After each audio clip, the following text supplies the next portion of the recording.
very early on Monday morning, around 3 a.m. on Monday. He died when they came back from the show. They started quarreling. He and Wummi were the ones quarreling. Prime Boy saved himself. Prime Boy was also aware that something is going to happen. Something is going to happen to Mohbad.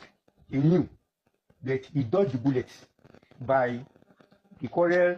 He was siding, he deliberately sided Wummi in that vehicle, knowing that Mohbad would get angry.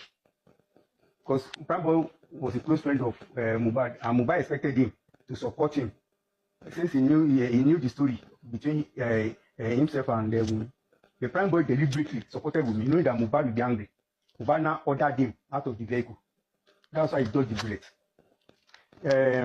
Darusha, Spending, and the others, they knew that they had been planned for Mohbad to be killed that Monday event around, he left the show around 11 p.m. So by the time they got to it, was almost around 2 a.m. in the morning.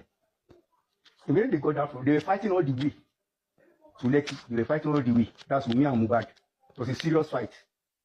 So Wummi was in the plan of what will happen.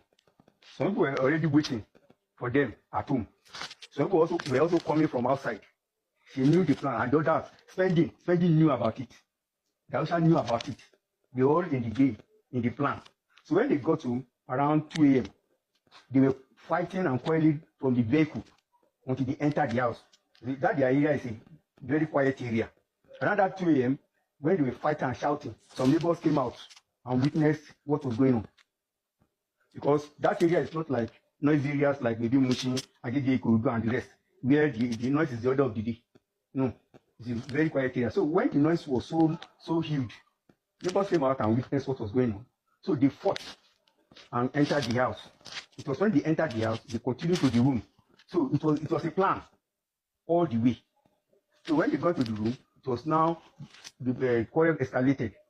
We battled Mohbad, and Mohbad and the others joined in, trying to overpower him. But Mohbad also, maybe slightly frame, he gave up a tough fight, hitting them with whatever he could hit them with, and that's why their faces were swollen. When they came out the next day, the face was swollen. If you notice, Wummi's face very swollen, Darusha's face very swollen.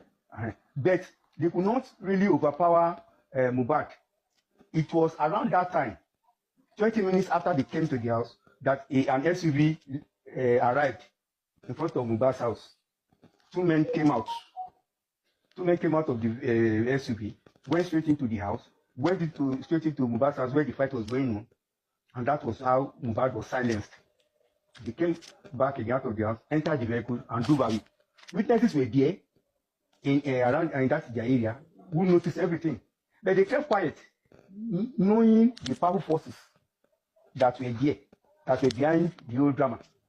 Now, I asked the question, if somebody is doubting about these powerful forces, has there ever been a situation in this country, ever, for the past 40 years, 50 years, where a dead body will be carried to a police station and the policemen will not go into action, they will start to harass that person that brought the dead body, asking questions, badgering him about where he get the dead body and the rest of it.